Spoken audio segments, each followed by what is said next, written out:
అందరికీ నమస్కారం. ఈరోజు మనం ఎజూర్ పోర్టల్ ఉపయోగించి క్లౌడ్లో ఒక వర్చువల్ మెషీన్ను ఎలా క్రియేట్ చేయాలో చూద్దాం. ఈ ప్రాసెస్ ఎంత సింపుల్గా, ఎంత ఫాస్ట్గా ఉంటుందో చూస్తే మీరే ఆశ్చర్యపోతారు. ఒక్కసారి ఆలోచించండి, ఒక కొత్త సర్వర్ కావాలంటే దానికి హార్డ్వేర్ కొనాలి, అది వచ్చాక సెటప్ చెయ్యాలి, నెట్వర్క్ కాన్ఫిగర్ చెయ్యాలి. అమ్మో, ఇదంతా చాలా పెద్ద పని కదా. దీనికి బోలెడంత టైం, టెక్నికల్ నాలెడ్జ్ కూడా కావాలి.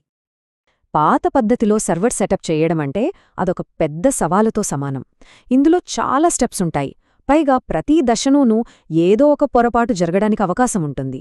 దీనివల్ల మన ముఖ్యమైన ప్రాజెక్టులు కూడా ఆలస్యమైపోవచ్చు. ఈ లిస్టు చూస్తుంటేనే అర్థమవుతోంది కదా ఎంత సమయం పడుతుందో. హార్డ్వేర్ నుంచి సెక్యూరిటీ వరకు అన్నీ మనమే మాన్యువల్గా చేసుకోవాలి. ఇది గంటల్లో అయ్యే పని అస్సలు కాదు. కొన్నిసార్లు రోజుల తరబడి సాగే ఒక పెద్ద ప్రాసెస్ అన్నమాట. అయితే ఈ సవాళ్లన్నింటికీ క్లౌడ్ టెక్నాలజీ ఒక అద్భుతమైన సొల్యూషన్ ఇచ్చింది. అదే అజోర్ పోర్టల్. ఇది సింపుల్గా ఒక వెబ్సైట్, కానీ ఇది హార్డ్వేర్ సెటప్ చేసే భారాన్ని మన భుజాల మీద నుంచి పూర్తిగా దించేస్తుంది. ఇంతకీ ఈ అజియో పోర్టల్ అంటే ఏమిటి? చాలా సింపుల్గా చెప్పాలంటే ఇది ఒక సెంట్రల్ వెబ్సైట్. దీని ద్వారా అజియోర్కి సంబంధించిన అన్ని రీసోర్స్లను ఒకే చోటు నుంచి మేనేజ్ చేయొచ్చు. దీనికి ఎలాంటి స్పెషల్ సాఫ్ట్వేర్ అవసరం లేదు, మన దగ్గర ఒక వెబ్ బ్రౌజర్ ఉంటే చాలు. ఈ పోర్టల్ యొక్క అసలైన బ్యూటీ ఏంటంటే దాని సింప్లిసిటీ. ఎంత కష్టమైన టెక్నికల్ పనులనైనా సరే చాలా సులభమైన స్టెప్స్గా విడగొట్టి చూపిస్తుంది. అందుకే క్లౌడ్ టెక్నాలజీని నేర్చుకోవాలనుకునే వాళ్లకు కూడా ఇది చాలా హెల్ప్ అవుతుంది. సరే, థియరీ చాలు. ఇప్పుడు డైరెక్ట్గా యాక్షన్లోకెళ్దాం. మాటల్లో చెప్పినంత ఈజీగా ఈ ప్రాసెస్ ఉంటుందో లేదో ఒక వర్చువల్ మషీన్ని క్రియేట్ చేసే స్టెప్స్ని చూద్దాం రండి. చూసారా, మొత్తం ప్రాసెస్ని 4 సింపుల్ స్టెప్స్గా విడగొట్టారు.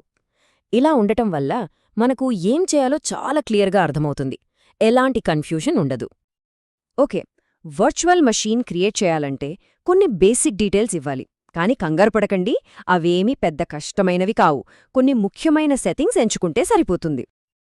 ఈ స్లైడ్ చూడండి, మనకు ఎంత కంట్రోల్ ఉంటుందో ఇక్కడ తెలుస్తుంది. మనకు కావలసిన ఆపరేటింగ్ సిస్టమ్ అంటే ఉబుంటు లాంటిది, సర్వర్ పవర్ ఎంత ఉండాలి, సైజ్ ఎంత ఉండాలి, అలాగే SSH కీ లాంటి సెక్యూరిటీ ఆప్షన్స్ కూడా సెలెక్ట్ చేసుకోవచ్చు. ఇవన్నీ కొన్ని క్లిక్స్తోనే అయిపోతాయి. ఇక్కడొక ఇంపార్టెంట్ పాయింట్ ఉంది. మనం క్రియేట్ బటన్ నొక్కే ముందు అజ్యూర్ మనమిచ్చిన కాన్ఫిగరేషన్ని ఒక్కసారి చెక్ చేస్తుంది. ఏమైనా తప్పులుంటే మనకు చెప్తుంది. ఇది ఒక సేఫ్టీ నెట్ లాంటిదన్నమాట.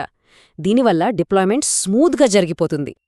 అన్ని సెట్టింగ్స్ కరెక్టుగా ఉన్నాయని కన్ఫర్మ్ చేసి క్రియేట్ బటన్ నొక్కగానే తెర వెనుక అసలైన మ్యాజిక్స్ మొదలవుతుంది. అజ్యూర్ మనకోసం ఒక కంప్లీట్ వర్చువల్ సర్వర్ని బిల్డ్ చేయడం స్టార్ట్ చేస్తుంది. ఇంతకుముందు రోజులు పట్టే పని ఇప్పుడు ఎంతసేపట్లో అవుతుందో తెలుసా? ఆశ్చర్యంగా ఉంది కదా. ఈ మొత్తం డిప్లాయ్మెంట్ ప్రాసెస్కి పట్టేది కేవలం కొన్ని నిమిషాలు మాత్రమే. అంతే, కొన్ని నిమిషాల్లోనే మనకు ఈ సక్సెస్ మెసేజ్ కనిపిస్తుంది. డిప్లాయ్మెంట్ పూర్తయింది అంటే మన కొత్త వర్చువల్ మషీన్ ఇప్పుడు ఉపయోగించడానికి రెడీగా ఉందన్నమాట. ఇదిగో ఫైనల్ రిజల్ట్, ఒక పబ్లిక్ IP అడ్రస్. మనం కొత్తగా క్రియేట్ చేసిన లైనక్స్ సర్వర్ అడ్రస్ ఇదే. ఈ అడ్రస్తో SSH ద్వారా మనం ఆ సర్వర్కి కనెక్ట్ అవ్వచ్చు. ఈ ఒక్క వాక్యం మొత్తం విషయాన్ని చెప్పేస్తుంది. మనం మొదట మాట్లాడుకున్న ఫిజికల్ హార్డ్వేర్ సెటప్ కష్టాలతో పోలిస్తే ఇది ఎంత సింపులో చూసారా? కేవలం కొన్ని క్లిక్స్తో ఒక ఫుల్ ఫంక్షనల్ సర్వర్ మన చేతుల్లో ఉంది. పోర్టల్ ఒక సర్వర్ని క్రియేట్ చేయడానికి చాలా పవర్ఫుల్. కానీ ఒకేసారి 100 సర్వర్లు కావాలంటే పరిస్థితేంటి? దానికోసం ఇంకా పవర్ఫుల్ ఆటోమేటెడ్ టూల్స్ కూడా ఉన్నాయి. బహుశా వాటి గురించి మనం ఇంకోసారి మాట్లాడుకుందాం.